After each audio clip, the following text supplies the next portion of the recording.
Our stance is simple. We place the value judgment that using guilt in the form of parenting to teach your child what he should have done or what he should do is bad. We are going to tell you that guilt often develops into a very dangerous form of a space for these children to fall into psychological limbo. We are going to explain this a little more with a bit more substantiation.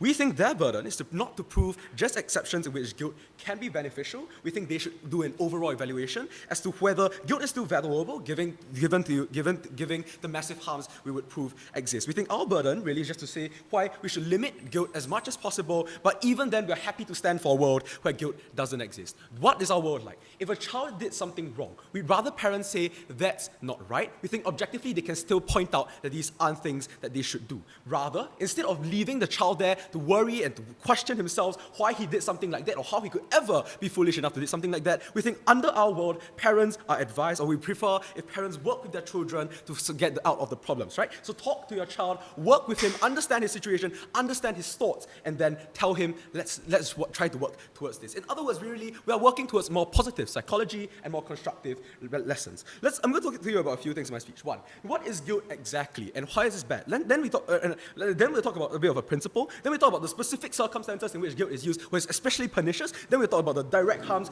to the child in the parent-child relationship. And ultimately, we'll talk about how we push children to greater heights. Yes, ma'am. No, we think it's very different, okay? So then moves very nicely into my first point. What is guilt? Guilt is essentially telling you that you are wrong and that this is a fault of your own, that you perhaps could have made other choices, but you didn't. Or it could be telling you that these perhaps are instances that you couldn't control, right? But as in really telling you that this is a fault of yourself. Guilt is leaving you there to question yourself as to why I did these particular things and to feel bad about it. That is an inherent nature of guilt that we're going to tell you right from the start, and they cannot run away with this, right? Where the intention of guilt is to make you feel bad about yourself. It targets particular aspects about yourself and to make you feel sad with the hope that they would improve. We think that this is where I inject the principle argument, right? We don't agree to this principle. In fact, our principle is that the end does not justify the means and that they cannot say things like, oh, there's a chance of manifestation of benefit eventually. Because as much as we tell you, you making the child feel sad and has a chance of hurting his self-esteem and ego is in and of itself harmful, and as parents, we don't think you should do that, right? So guilt inherently is in its nature is to make you feel bad, right? Because it's really about asking myself, why did I do this? I shouldn't have done that, and to make you feel better about yourself. Parents do it on their side because they think it might help you improve. We disagree to that in principle because we think any amount of harm that you do them is hurtful, and especially since you cannot guarantee that you will achieve your net benefit. Okay, let's just talk about particular circumstances in which parents choose to use guilt, right? One, perhaps the choices made by these particular individuals, right? It can be about a bad choice that they made in the past, right? Where parents leave their child there and say, you're going to stand here and ask yourself why you did this, right? Why you didn't study for that test and that caused you to fail, or why you decided to do this particular action and it forced you to make yourself feel bad about yourself. You say it was foolish of you and it was a past choice, and it was a choice that you made in the past. We're going to prove to you why this is bad. Other circumstances that occur is where literally parents point out to you the areas that perhaps children themselves couldn't even change, right? Like inherent areas in which a child couldn't have done anything about, right? Things like their intelligence, things like their looks, things like their body shape, right? Where parents perhaps don't understand that these are situations that their children cannot control, or they think that even which there's always the idea of working hard and that's necessarily good, right? So parents are misled to think that making my child feel bad about his body, for instance, so that he would exercise a bit more is actually a good thing. This is hurtful because it's never a situation which a child perhaps could have controlled insofar as his low metabolism really wasn't a fault of his own. Right? Okay, let's talk about the direct harms, right? We think really the harm that you do is self-esteem, right? Self-esteem breeds, it is hurt insofar as I do not feel comfortable about myself to have any form of maneuverability out of this. We think insofar as parents leave their child to feel this guilt and to feel at a loss as to what to do, that is stabbing them right at their self-esteem and their ego and their core constructs of identity. That's bad. But even then, if you make individuals feel bad about their choices, this has a dangerous ability to develop into psychological limbo. Professors call it the psychological limbo of negativity. How does this psychological limbo work? Essentially, when I question myself and look at the decisions of the past and I start feeling very negative, there's a chance in which I hate myself or I dislike myself for making the decision, right? right? Then there's a second stage where individuals start realizing, okay, even if, now that I know there's a stupid decision, why did I even make it in the first place? Then they start feeling very angsty and angry about even making and falling into that pitfall as well. We think ultimately what this leads to is this ability for individuals to trap themselves in a limbo and of angst and regret and unhappiness that would necessarily hurt their self-esteem and ability to access greater improvement. How do they access greater improvement? Because as children who are young and developmental and impressionable, it's harder for them to access higher levels of maturity of, forgiving themselves, for instance. And we think parents should not subject them to any amount of harm of this psychological limbo or any amount of harm to their self-esteem, and it should instead, right from the beginning, work them through positive psychology by helping them. Okay, let's talk about, there are also particular external factors in which perhaps children cannot control, and parents might not always be aware of these particular things, or even they think that making their children feel bad might force them to work a bit harder, which is hurtful because external factors like discrimination and socio-economic backgrounds really might have an ability for children to maneuver out of this. We think it's hurtful insofar as the child still feels that step and cannot do anything about it. Same side points about emotional well-being, right? No thanks. So one, we think ultimately what using guilt does is that you hurt the child's self-esteem or allow him to danger upon feeling really bad of himself all the time, right? Where you create this cycle of limbo, and professors actually study this in pathology, right? But second, because the parents are such a role model to these children, where literally for two reasons, right? One, I spend most of my time with these parents. Second, my social circle is inherently limited, and parents literally start whacking at the self-esteem of individuals. You hurt these individuals to have a role model to look up to. You hurt these individuals' ability to improve or to positively approach the world. That's bad. We think it will also, is a harm that will come from their side is that they worsen a parent-child relationship. Insofar as I said that my parents should be the ones spurring me on all the time, if my parents whack me and say, this was your fault, feel bad about it, there's literally the chance where I move away from my parents because I feel my most basic support group was negated. We think there's a chance of this getting worsened in the long run because if parents continue using guilt in the long run, ultimately this builds up a situation of angst and also a situation of lack of confidence in my parents, right? Where I feel time and time again, the kinds of language that they use to me, the kinds of things that they choose to discipline me with, makes me feel really, really uncomfortable and unhappy with myself. I think that ruins the parent-child relationship. But the conclusion to this really is that means you hurt the ability to work towards communication in the field in the long run, where you ever need these parents to come in, the parents won't exist. Ultimately, we think we push our child to greater height by instilling them positivity, to let them really ability to engage them on what the problem is, and work them through encouragement. All these for all these reasons, we're very happy to propose.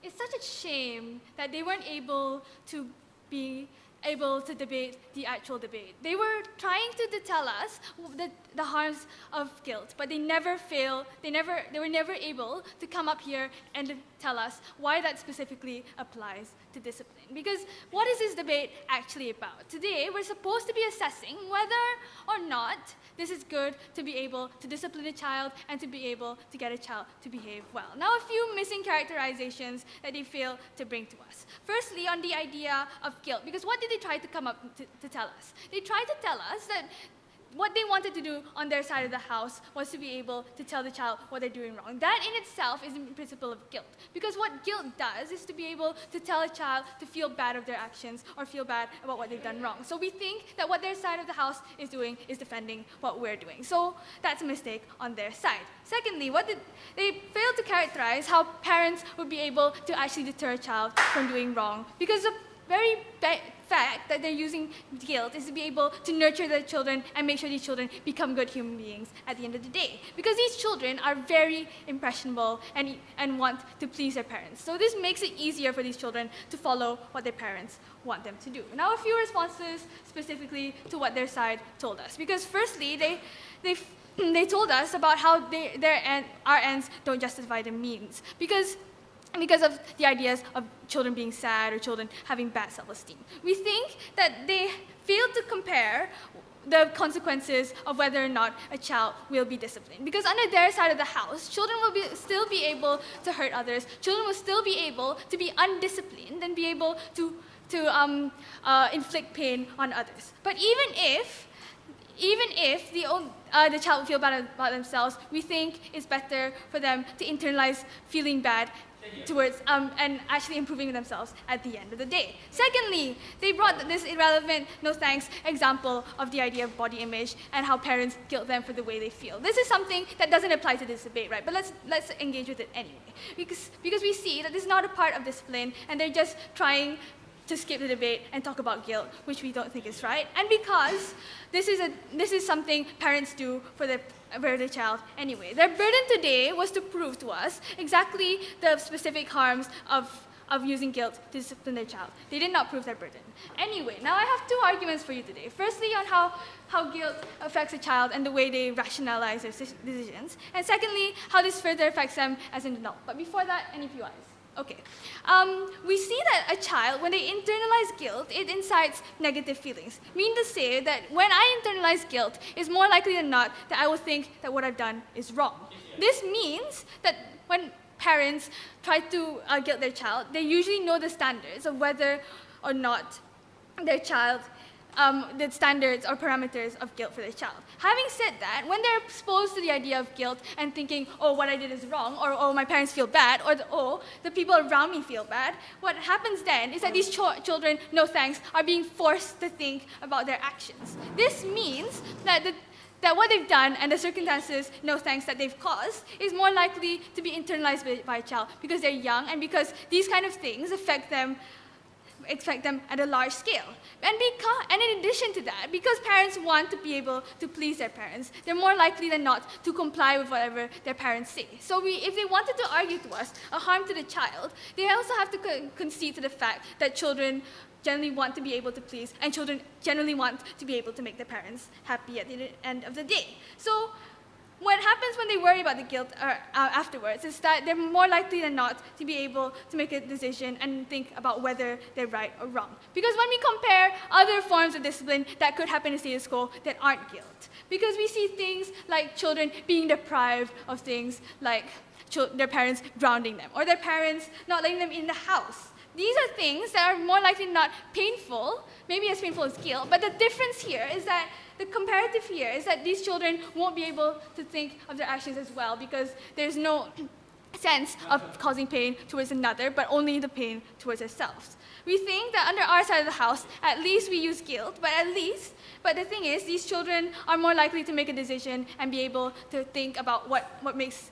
an action right or wrong. So in conclusion, we think that under our side of the house, we're more likely than not to have children who are disciplined and act better. But before that, sure. We're not going to ground these children because we think that dangerous, let them linger dangerously into limbo. What we're going to do is, what we're calling objectivity isn't right, but we're going to walk you through so you don't feel bad about yourself, but we're going to walk you through ways you can approach a situation in the future. That is alleviating the effects of guilt. The problem with that is that it's guilt anyway, because when you think of the way you act and know that it's wrong, you're always going to feel guilty about it, whether or not, because it's something that's unavoidable, right? Anyway, on my second argument about how we better make better people, right?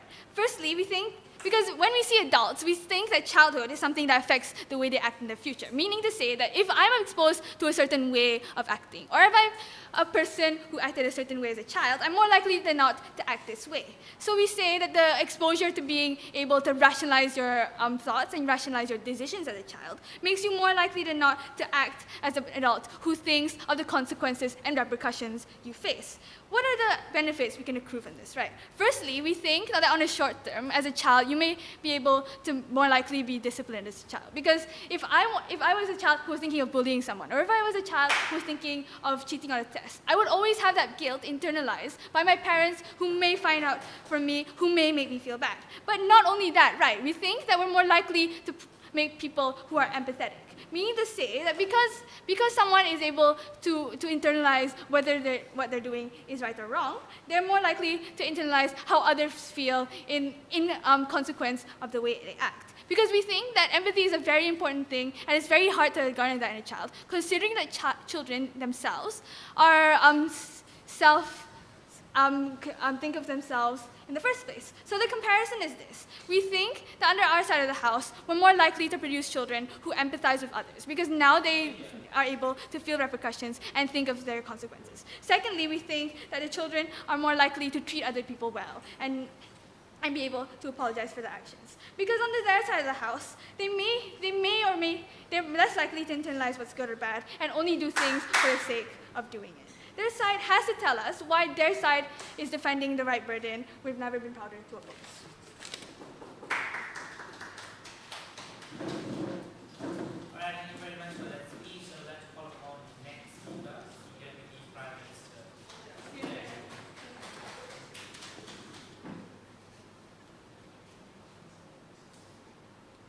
I think what they need to recognize is that children are at a stage where they are vulnerable, where they are subjected to things like parents guilt-tripping them. They are likely to be like psychological harm in general. This is a characterization my first speaker brought up. They never once challenged on their side. They told us magically somehow children will feel an urge to improve as long as you guilt-trip them. Let's tell you why this is not true with two questions. First, tell us what exactly is guilt, which is like they challenge the characterization but never really provided an alternative characterization. Second, tell us which side best benefits the child in the long run and in short term. First, this is what exactly is guilt. Let's tell you here that they try to tell us that telling the child that is wrong, it means essentially guilt-tripping a child. Now, firstly, here's where we draw the distinction between merely telling a child that she's wrong and what exactly guilt is. We tell that guilt goes far beyond telling a child that is wrong. Guilt literally goes things like actively blaming a child for doing wrong things. For example, telling a child that you're wrong because it is your fault for doing something wrong. But the alternatives that we want to provide to you is this. We are telling the child that you're wrong, but let's work towards improving this together. We're telling the child that you're wrong, but we know that it's unintentional, just don't do it again next time. We'll make sure that we work towards being better together, and this is something that doesn't evoke things like guilt within the child. It's something that evokes positive emotions within a child. But let's look at the best case scenario on their characterization and tell you why even in that scenario it's still something that's bad. Because we tell you that even if we're willing to forego telling a child is wrong, we think it's still far better on our side. Because this means that all the harms that we tried talking about, no thank you sir, things like like making the child work positively instead of looking back at his decisions and regretting all the choices he has made in the past is still far better. Because what we need to recognize that we need to prove that mechanism as to how if I regret, even in the best case scenario that I regret my past choice, how do I actively take steps to correct the decisions that I made wrongly. Because what we need to recognize that parents often stop at just the first stage of guilt-tripping the child. Like just telling the child that you're wrong, but not telling the child how exactly we're going to go about improving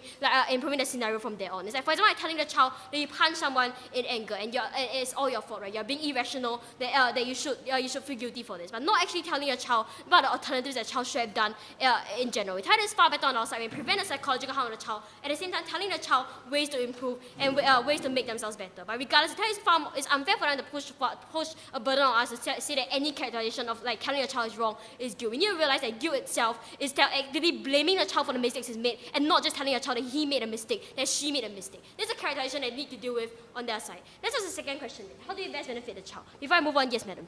Why is teaching a child how to become better mutually exclusive with guilt-tripping them? It's not mutually exclusive, but the harms that come out of guilt-tripping them is one that does not exist when I just tell the child is wrong. This is something you never once listened to my first speaker say, right? You need to deal with the massive harms that we talk about when we talk about how the child will start blaming himself and start in negativity. We tell you that these are all things that are harmful to them. This is the second question where I elaborate more on this. Let's look at the main line of attack. They say that you somehow expose the child to you force the child to think about his actions and the child will be forced to improve. Now let's look at a clear characterization that I brought up in my first speaker. Let's look at the two scenarios in which guilt-tripping occurs. First, guilt-tripping occurs by guilt-trip the person about the choices the person actively made. For example, guilt-trip the person about the choice to not study for a test. Because, for example, I tell the child that you failed your test because you didn't study for it enough. But we think that firstly in this scenario, we think it's harmful anyway. Because we think that firstly it's harmful anyway. Because we think the negativity they're exporting to the child is still one that's extremely harmful in terms of psychological trauma, even if you force the child to improve in the future. This harm is one that's irreversible that you are not willing to take up on this side. But second, and the condition is often that they try to push away from is guilt-tripping the child about things that the child cannot actively change. Try to tell us that things like body shape is not part of the debate, but it is, right? It's telling the child that guilt-tripping the child based on things you cannot actively change. Things like, for example, you're unhealthy because you ate too much, because you're fat. You're failing at this test because you're unhealthy body shape. It's telling the child things like you should stop playing basketball because it's not tall enough. Then you fail in your test because like you're not intelligent. It's all about things that a child cannot actively change in this scenario. That this scenario is one they never dealt with, and it's important because this scenario is especially harmful for the child. You need to be able to defend why this scenario is one that are willing to take up, even in the best case scenario in our case. Without it's especially harmful for the child. Just firstly, the self-improvement they talk about cannot occur insofar as these are all characteristics the child cannot actively change. You can't actively change your intelligence, you can't actively change things like your body shape, you can actively change things like your family background. These are all things that you cannot change, even I recognize that these are like I'm committing harm, right? Therefore, what happens to the child here is that they not only do not have no ability to improve on what's happening, but they also start in this negativity where they're unable, like where there's also like negativity where they face all the psychological harm that happens to a child. Why is psychological harm especially harmful? Because we need to realize the characteristic of a child here. A child is a stage where they see their parents as the role model in their life, right? They see their parents as the epitome of what exactly truth means for this child. And the child is at a stage where their parents are often the only people they meet in their life, right? We tell you therefore that when the parents are supposed to be pillars of support for the child. When the parents don't fulfill this role, the child is then left with completely no support structures at all. We tell you to recognize we need the child to be improved, to become better in the future life. Right? You also need to recognize that the way to make them improve is not by removing support entirely, because we recognize the child always needs help in order to improve. The child cannot be left alone and left independent to solve all the problems for himself when he's at a stage where he's immature. That's why we always put in caveats in terms of that's why I always put in like laws and caveats to make sure that the parents are always there to take care of the child, right? We think this is necessary on their side. But let's continue on this. Let's say that a best case scenario that somehow these children will start becoming better and these children will start treating people better on their side. Why is it that it's still bad? Because firstly, we need to recognize that any kind of harm that's already caused in terms of making the child feel bad is one that's irreversible. Even when we recognize that the positive outcomes come at the end, we brought you two arguments that you never once dealt with. First, it's principally bad in the first place. The parents use guilt to trigger a child to do better. Because we recognize that guilt is always caused with the intention of triggering a negative emotion. Guilt is always come with the intention of harming the child first before any kind of positive effect can come. We need to recognize that given that we always say that parents should be doing their best for the child, we don't think that any kind of intention to cause harm should exist in the first place. This is one they never dealt with. They take it as a conceit that it's principally harmful. Given that it's principally harmful, let's tell you why it's harmful. Because we recognize that any kind of irreversible trauma means that it affects like numerous things, right? Firstly, it affects the way the child grows up to. That's why we see increasing numbers of teenage suicides, right? You need to stop dismissing the problem and tell us that negativity is something that's not as serious. You need to recognize there's serious repercussions on the child's life. It is the things like depression, it is the things like teenage suicides, which have like huge repercussions in terms of the life the child leads, in terms of the way the child is able to grow up healthily. And therefore we tell you that even if we can recognize that it can reach like positive outcome, it's still far more harmful. What's the comparative on our side? We tell you the comparative is this, that even there are numerous alternatives, right? Especially the characterization they brought on. Give us a characterization that children always want to listen to parents. Given this is the case, they need to prove to us why guilt must always be taken. Why they must take us the most extreme scenario of causing harm to the child in order for a child to take good actions to improve themselves. We need to recognize that if the child is really as subservient to the parents they talk about, that's perfectly fine for us to use more positive methods like positive encouragement, things like using positive encouragement, like giving advices for the child, as compared to actively causing harm to harm the child before the child is triggered to improve. We tell that if we take that as a characterization the best case scenario and take that characterization to be fully true, our case still stands far further. We prevent all the exclusive harms that guilt brings. I'm proud to oppose.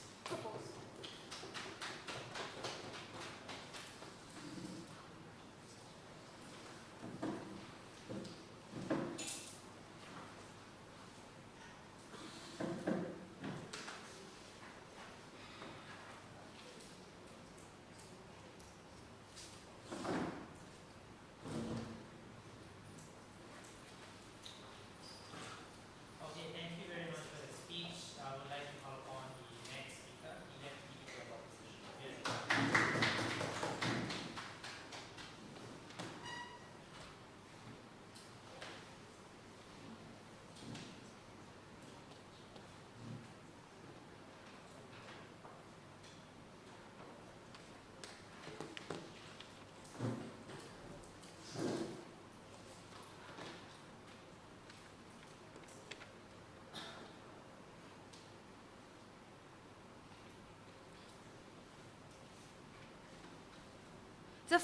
The fact that side government does not understand how guilt actually works in the real world is extremely detrimental to their case, because literally what they have done for the past 14 minutes in their two substantive speeches is support the exact cause we're going for, coming on side opposition.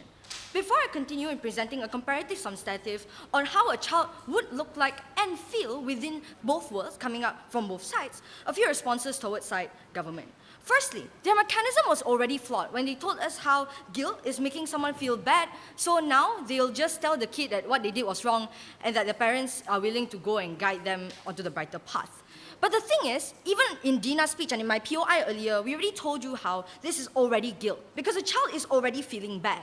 In fact, if their characterization of guilt is making a child feel bad, any disciplinary action of a parent upon their child is already guilt in principle. Meaning, whether I impose emotional consequences upon my child or physical consequences upon my child, both sides would still be guilty, considering that they have conceded to this characterization. Please sit down. But even then, let's say they did not characterize guilt as that way, right? We tell you at the end of the day, it is still counterproductive to what they are fighting for, because parents will tell their children through guilt what they did, whether it was right or wrong, and actually force the child to rationalize and internalize why their actions had consequences upon not only themselves at the end of the day, but also the other party involved within that disciplinary action. Please sit down. I'll respond to their argument about physical limbo later in my argument. But let's talk about parent and child relationship, right? Because their assumption is all parents will shame their child for being overweight. Their assumption is parents are crazy people who start screaming at their child because, look, you were born fat and you deserve to lose weight. You have to lose weight. We tell you, first of all, that's something extreme coming up from their side, considering that a majority of parents would not do that to their child.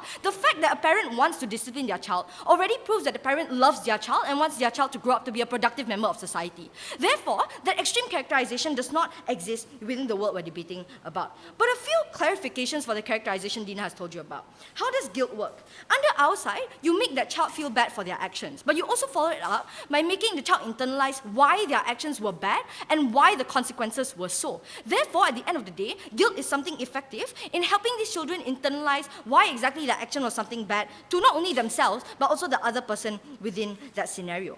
The fact that their argument and their mechanism was exactly what I just told you in 10 seconds ago is already proving that they have picked up the wrong burden. Their burden today was not to prove that telling a child that that's not right, but not making them feel guilty is something correct. But much more rather, they will have to defend the converse, which is physical disciplinary action. Stuff like taking a cane and literally caning your child, rather than telling the child you're doing something wrong and I condemn it. Therefore, they have failed to pick up their burden. But before I do a comparative substantive, are there any POIs? You can't force the burden on us to say that if a child kills someone, the parent stays quiet and cannot object if that child is wrong. What we think the parent can do is say, okay, if whatever you did, right, don't feel bad about it, and let's work towards something greater. We think we can absolve people of guilt. Yeah, but that child was still bad anyway, and I'll tell you why in this comparative substantive, right? So why is it less likely for a child to repeat that mistake under our side of the house? It's due to how this system works. So let's step into the shoes of a child within both scenarios, right? Emotional consequences versus the physical consequences that they did not want to respond to. So let's look at the guilt. The direct link that a child makes when their parent is making them feel guilty about their action is emotional consequences. These emotional consequences sends a direct message towards these children that their actions were not agreed with by their parents. But the reason why this is so effective when you're talking about parents is a child aims to please. That's why a child is fighting for that gold star in his classroom or fighting for a good grade in his exams or even making their parents praise them at the end of the day because they want to feel like they are acknowledged and want to feel like they are being successful in their parents' eyes. Therefore, when a parent tells them that they are wrong in an action and guides them into internalizing it, two situations happen. First of all, it's likelier for that child to stick to that principle of not repeating their mistake at the end of the day because they know there are emotional consequences from the very people they respect and are supported by in their lives. But secondly, it's likely for a child to understand the consequences of their action not only towards them, but also other people. Which means it's likelier for this child to grow up to become an adult who understands the consequences of the action not only directly, but also other actions that have similar principle. No, thank you, please sit down. Let's make a comparison to physical consequences, right? We believe this is a less effective converse that they have to defend. Because at the end of the day, one, you hurt them physically, but two, you also hurt them psychologically, considering the very person who's hurting you, not only on a psychological level, but also on a physical level, is the people and the person that you actually respect. What are the effects on this? At the moment, a child only feels pain, and physical pain means the child does not have the capability to internalize why exactly the action is wrong in the first place. Because under this scenario, the parents will be focusing on hitting their child or punishing their child for their actions physically, rather than telling their child why their action was something wrong and why they should never repeat it. And that's exactly how guilt works under our side. No, thank you, I already took one. So let's look at the benefits they want to achieve. Firstly, they want to achieve a better relationship. So let's compare the two, right?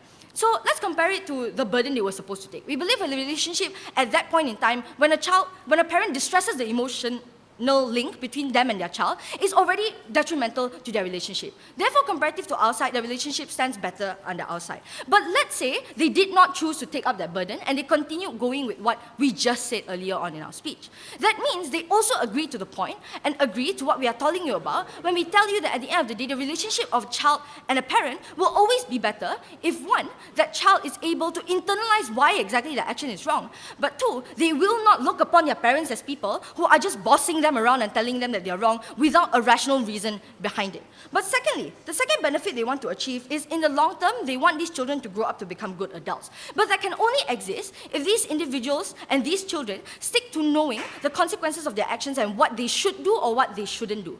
Therefore, when you're disciplining a child, it's important for you to take into account how a child internalizes what their parents are telling them or what their parents are doing to them. Under our side, when these parents guilt trip their children at the end of the day, one, it's easier for these children to internalize that reaction and that action of their consequences. But furthermore, the thing is, this internalization doesn't happen on a forced account when the parent just forced their child to understand something, but more rather, these children are able to internalize that themselves. Therefore, under our side, it's better for not only them in that particular short-term time frame when they become more disciplined children, but this discipline will be more likely to stick upon these children even if they enter adulthood. Therefore, under our side, the benefits are not only short-term, but also long-term. Comparative to their side, first of all, they have not picked up the burden they were supposed to defend, but secondly, they failed to engage in what Dina has presented to you in her speech. It was extremely harmful to their case. We're extremely proud to oppose.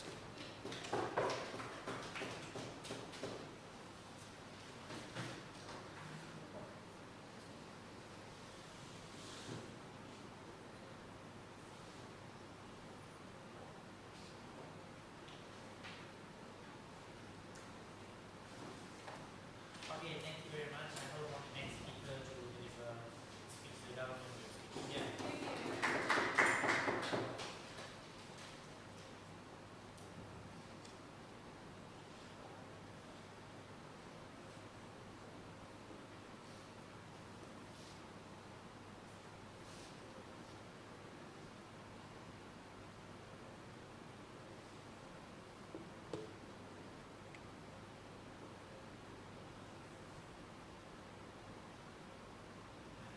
Let's talk about burdens. They try to push the burden on us, that parents have to actively avoid any possible bit of guilt that might potentially occur. We think that even though that's not our burden, our case still stands regardless, right? We think that what they're doing is running away from their burden. What was their burden? Their burden that we established from first, that they accepted, was that they had to establish why as a whole, guilt has so valuable benefits that outweigh the pernicious harms, that you have to risk using guilt, that you have to take on the propensity of huge and dangerous harms, right? Our stance was fairly simple. Our stance that you use guilt as little as possible, right? Let's talk about what their definition of guilt was and why this was such a messy characterization definition, which we regret because we thought our illustration was pretty clear from first, right?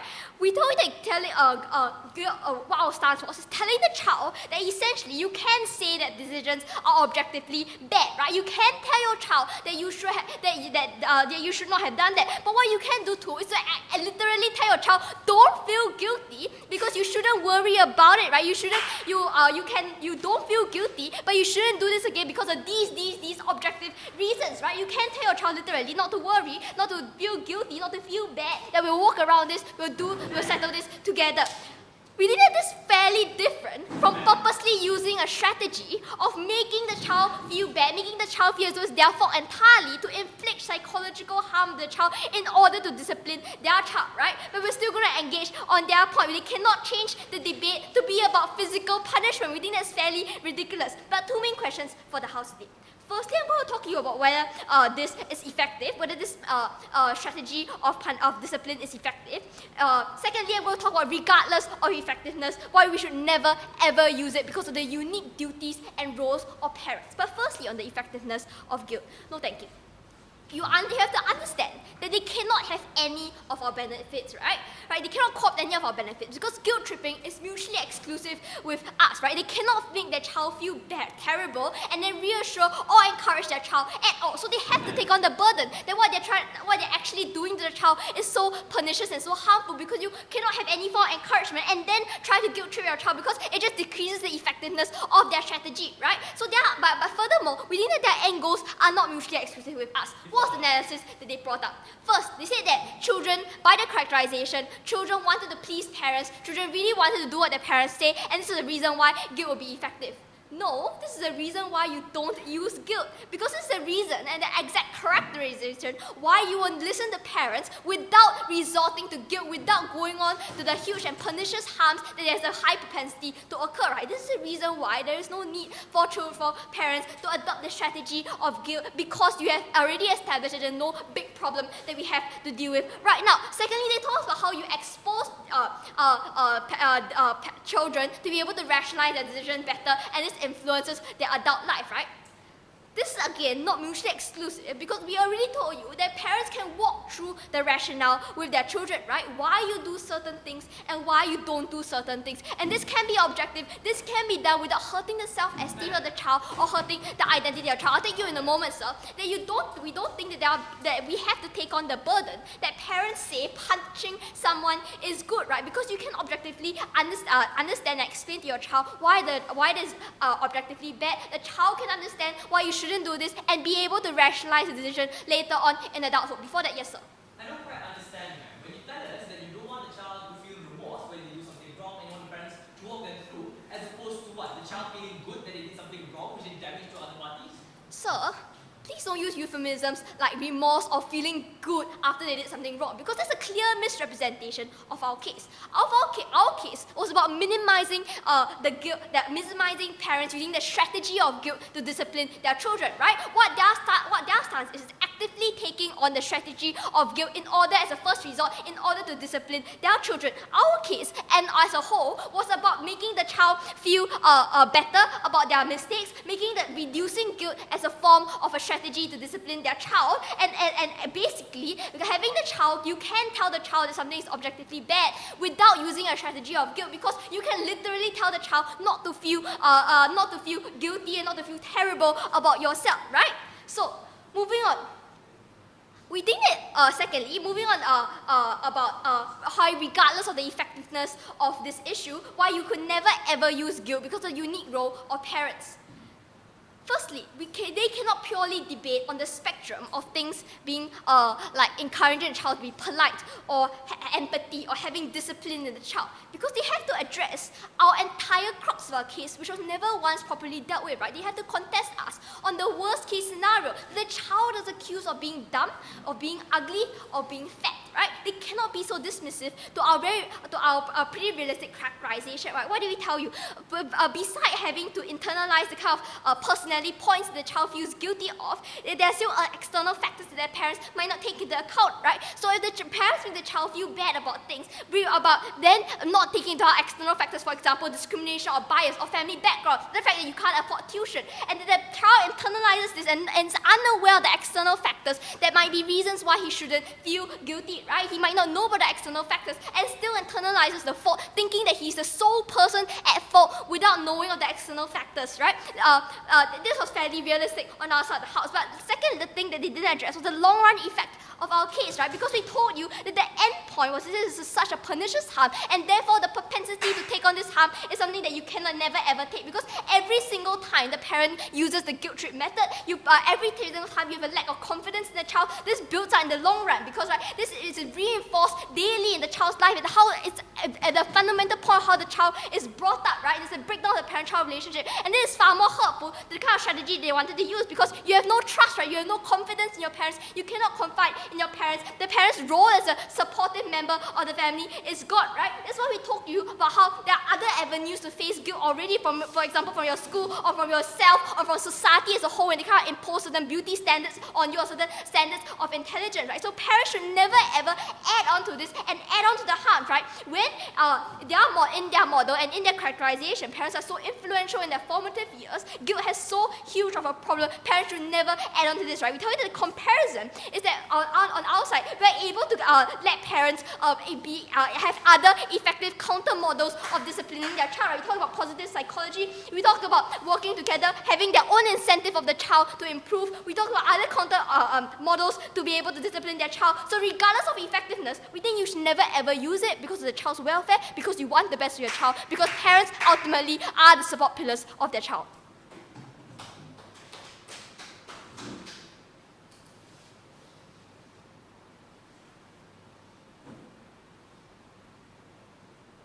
Okay, thank you very much for that speech. I call upon the final substantive speaker from the bench. Your position, really.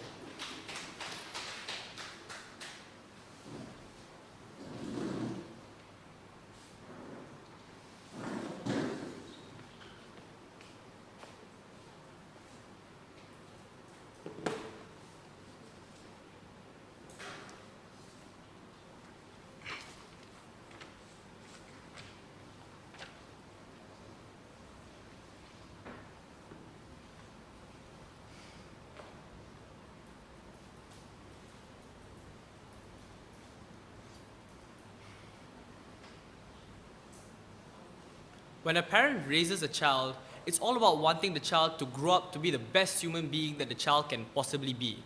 We need to see and analyze which side can fulfill this the most, and in which I will answer two questions for you in this speech. First of all, I'll answer whether the guilt actually affects the child and how the guilt affects the child. And secondly, about the harms and benefits of, whether you want to guilt the child or whatever the hell that, side government wanted to bring to us, right? Let's look at the first question about how the guilt actually affects the child.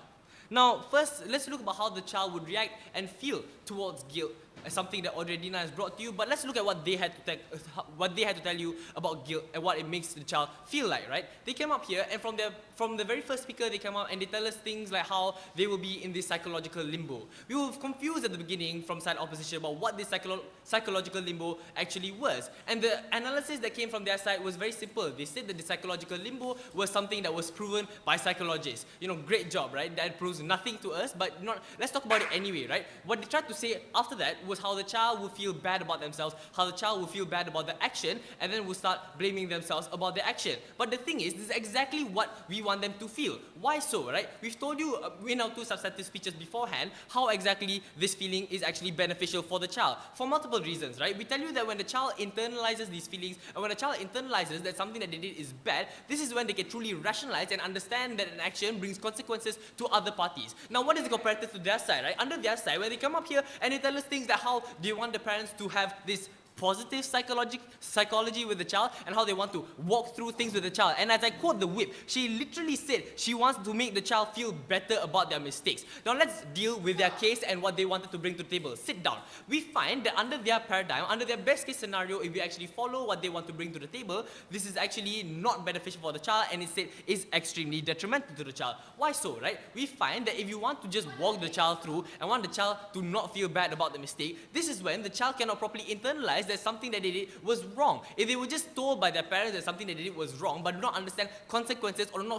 feel that what they did was wrong as what they want to bring to you, right? Because they don't want the child to feel bad about the mistake. Having said this, when the child doesn't feel bad about the mistake, it is more difficult, right? On a larger scale, it is more difficult for the child to understand that what they did was wrong and would more likely be repeating the same actions in the future, right? Because they do not feel any repercussions under their side where the child is supposedly feeling better about their mistakes. Compared to our side, what we have to bring to the table and what the child will feel like when the parent uses guilt, right? We find that if a child were to feel bad about an action, only under this situation can a child truly internalize that something they did is wrong. And under this situation will also generate things like empathy, something like both my speakers have talked about. Why so, right? Because we tell you that, when the child generates kind of empathy through guilt, we tell you that it is more easy for a child to do things like apologize, or for a child to understand that something that they can do can harm other people, right? Before I go on to anything else, sure, I'll take one.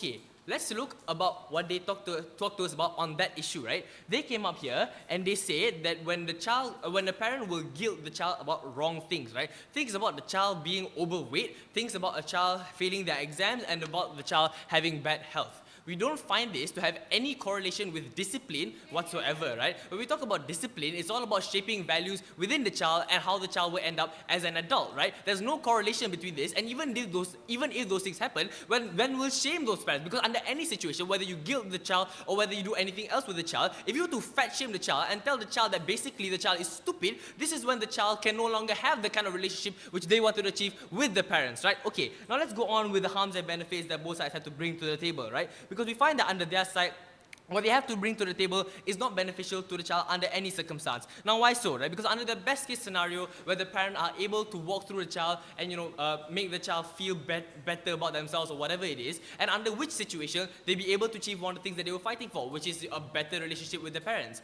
But under this, with this, you're going with the expense of the child not being able to understand why they did, what something they did was wrong, right? Because the comparative is, when the child goes under whatever they have to bring to the table, what happens is this: the child is being told that what they did was wrong, but then after that the child is told, don't feel bad about it, it's fine, we'll just walk through it, right? Meaning to say that the child doesn't understand that what their thing actually has consequences because of how lightly it is being treated, meaning to say that the child doesn't understand whether something has repercussions towards other people or even future repercussions towards themselves, right? And having this kind of attitude will only lead to adults which will probably be more self-centered. Why do we say so, right? Because we find that if an adult with this kind of attitude, with this kind of childhood, would probably think this way, right? We find that under their side, the child will grow up to be people who think that, I did something wrong, but it's okay, it's fine. Probably nothing happened afterwards, and I'll just forgive myself and not feel bad about my mistakes, right? When in reality, the actions that this person took probably had harms towards other people, whether emotionally or even physically or any other harms whatsoever, right? We find that the ability to recognize these harms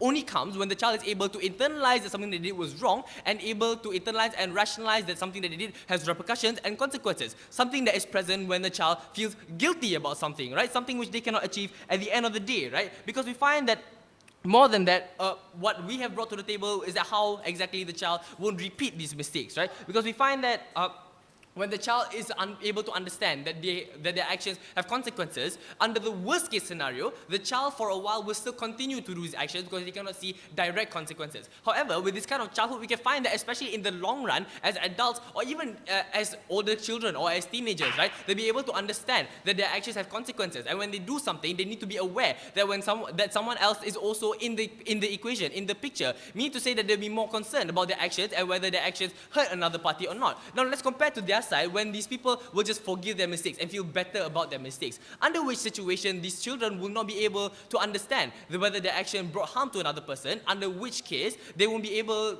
they'll probably behave a little bit more recklessly. They'll probably be more forgiving about mistakes, which will probably be more heavy. Things like having another, actions which are more heavy or have heavier consequences, and the only action that this child will take upon themselves is to forgive themselves and tell them that their action and their mistake wasn't that bad, when in reality the harms and consequences have already taken place, right? We tell you that under our side it is very simple, because with all this analysis provided in my speech and my two other speakers, it is easy to derive that when a child feels guilt and when a child is able to internalize and understand that their action has consequences, it is easier to say that the child will grow up to be an adult who can empathize, and easier to say that the child can grow up to be a better human being, as opposed to someone who constantly forgives themselves and dismisses their mistakes and says their mistakes are nothing, when in actuality it harms another party. I've never been prouder to oppose.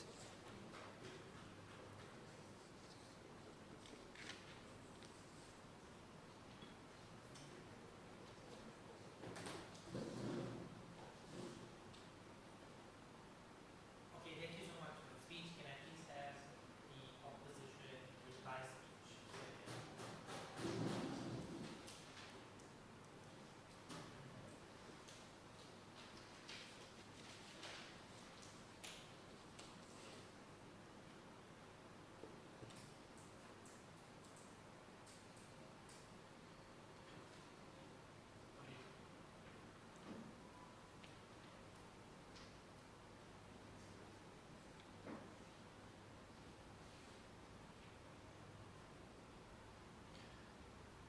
the side which proves that at the end of the day, they are able to achieve long-term benefits of disciplining a child, not only in the short term, but also even after they enter adulthood, is the side who will take today's debate. So let's look at a few problems that have appeared coming up from side government's case, right? They refuse to tell us how their mechanism is distinct from guilt, even though we question this, not only in POIs, but also in our speeches. We told you how telling a child they did something wrong and not making them feel guilty at the end of the day are two mutually exclusive things in assuring that that child will understand the consequences of their action and internalize that action. So the fact that they are disagreed with by their parents is already enough into triggering these children to feel guilty about their scenario. That was something that me and Ali have told you in our speeches. But when we asked them to prove this distinction, they didn't engage with this and decided to just ignore it and continue repeating this stance again and again without engaging with our engagement. But the fact is, this is detrimental to their case because the benefits which they've brought forward are contingent upon them being able to prove that. But we responded to them anyway. So let's look at the lack of responses coming up from their side towards our side. We presented to you with two arguments. Let's look at the first argument about how guilt affects a child and how it shapes them into internalizing their mistakes, right? We told you how a child internalizes that guilt and the immediate consequences after that. It is effective in making children understand why they were wrong. And we told you why this is important. This understanding is important so this child doesn't repeat their mistake, not only in the short term, but also in the long term. Their response to this was, guilt is bad because the child faces psychological limbo forever. But they still didn't tell us what that psychological limbo is and how they were going to solve that at the end of the day. But we engaged with it anyway, proving to you how exactly their mechanism was already flawed in achieving that benefit. Second argument, the argument on how the long-term benefits of disciplining their children will be better under our side. Their simple response was how it exists better without the guilt because they do not feel bad, but they left it at that. Because the requirement of making a child understand that their action is something bad is making them feel bad for it. Therefore, they make the logical link that me feeling bad about something means that I might have possibly did something wrong in the eyes of my parents. That makes sure that this child doesn't continue on with that mistake in the future because they know of the emotional consequences after that. This was something that came up in my speech and Dina's speech. Let's look at our responses towards their side. Their first argument was about how parents will start shaming their children for fun because now we agree that it's okay. But in all three of our speeches, we've told you how that is something highly untrue and it's something extreme for them to assume that all parents suddenly become crazy and assume it's okay to psychologically abuse my child because guilt tripping them is okay. But they failed to engage on this either. So that argument falls. But their second argument, and something which they focused a lot on, was how it worsens the relationship between a child and a parent. We told you about how there are many external factors that can also drive this happening. But when you're talking about guilt, we tell you that harm is something which is less likely to exist, comparative to other alternatives that exist within the status quo that parents use in disciplining their child. So at the end of the day, which side is better for their child in the long term? We believe that under our side, it's not only likelier for that child to internalize why exactly they did something wrong and why exactly their parents disagreed with it, it's also easier for that child to not repeat that mistake at the end of the day and actually realize that if I do this action, there are consequences not only upon me, but also upon other individuals. Under their side, their assumption is that these children will suddenly feel like it's not okay to do something and do not repeat it on the basis that their parent tells them that was something bad and we do not agree with it, but we'll help you anyway. We tell you they did not provide a logical link on how their mechanism at the end of the day will exist together with the benefits which they've promised us in today's debate. Therefore, under our side, we not only provide a side which is better for children in the long term, but also for that child when they potentially grow up to become a member of society as an adult. We are extremely proud to oppose.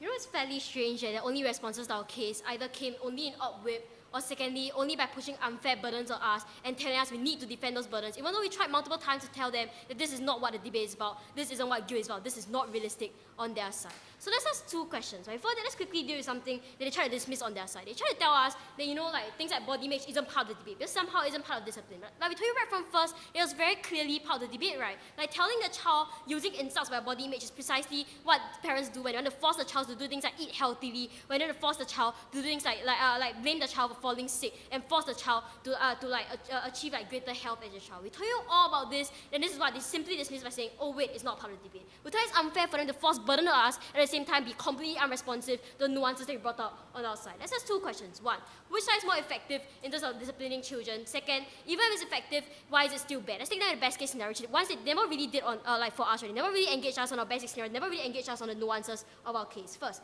which side is more effective? Now the greatest case came in if you look up their parents and therefore if you tell them to tell the children that they should feel guilty, somehow they'll change. A few responses that we brought up right from the first that they never once engaged with. One, we told them that if children really look up the parents, then there's simply no need for guilt, right? The burden they need to prove on their side is why guilt is necessary, even with the massive harms that we talk about. And it is contradictory for them to accuse us of saying that somehow we won't change children because children are just rebellious and defiant towards parents and they won't recognize repercussions. But at the same time, use the characterization that children completely look up the parents and idolize their parents and want to do anything to please their parents. It's extremely unfair. They use the characterization against us and at the same time use the very same characterization to prove their point that somehow children will change on their side. But second, let's look at this. Even if we take that best case scenario, somehow this characterization stands, why is it still harmful? We think it's precisely this characterization that children look up the parents that makes it extremely harmful, that you make parents guilt trip children. Because what we need to realize that if there's someone that you want to please really badly, someone you look up to, continuously tells you that it's your fault for doing things that are wrong. We tell you that it's precisely this harm, it's precisely this narrative that tells you that you're never going to get better in your life. It's precisely this narrative that tells them that it's my fault for committing mistakes. I'm never going to get anywhere better. This is always my fault. I'm just a failure in general. There's no way I'm going to get better from there on. These are nuances that we brought up right from first speaker they never once tried to engage with and never forced our side. Why is this important? We recognize it's important because this means that all the cases don't talk about is all the guilt and harms that kind of guilt is unnecessary on their side. This means that they don't get any exclusive benefits from guilt, but only harms that occur on their side. But let's get a comparative. They try to force this burden that somehow we can't tell children that they're doing things wrong. Now, we tell you that there's obviously a difference on our side, right? That we're not going to tell children they're wrong by blaming them for what they did. We tell you that what characteristic we brought from first is that to some extent, children already do feel kind of guilty for the mistakes they made, right? That's why because of things such as punishments by the school, because general moral standards and moral codes. But the kind of comparative on our side is this. The comparative is that parents should never be the ones that take away the support of these children. Parents should never be the ones that tell these children that they are failures in life. This is a characterization they never once dealt with that they think forced outside. So let's say that best case scenario that somehow that manages to be extremely effective. Why is it still harmful? Few reasons. One, the harms that it causes is massive and irreversible. They never wanted to engage with what we told you right from first. They tried to tell us that negative limbo isn't that bad, but it is right. The negative limbo is precisely why there's rising numbers of teenage suicides. Precisely why teenagers go on things such as self-harm. It's precisely why teenagers become bulimic, become anorexic. These are all the harms that are massive, that are irreversible on their side. Because the kind of harms that you cause to the child, so like self-esteem, where the child is still developing, is one that can never reverse in the future. Because we tell you at a stage where the child is developing and looks on the parents so much, the kind of harms that it causes to the child is massive and one that we cannot trade off for any kind of effectiveness. So even if we tell you that you can achieve some kind of effective measure, it's still far more harmful. We tell you the kind of harms that it causes parent-child relationship is massive and means that the child will never look up to parents again, will never listen to parents again. The effective measure talk about will never take place on their side. Let's look at the alternatives on our side. We tell you even if we take out the burden they want to push on us and say that somehow you cannot tell the child is wrong, we tell you that positive encouragement still works far better. Even if it's a much slower process, we tell you that at least on the very least we mend parent-child relationship, make it possible for the child to seek the parent for help when they need it. We make it possible for the child to want to improve, to stop all the massive harms of THBT and self-harm. I'm proud to propose.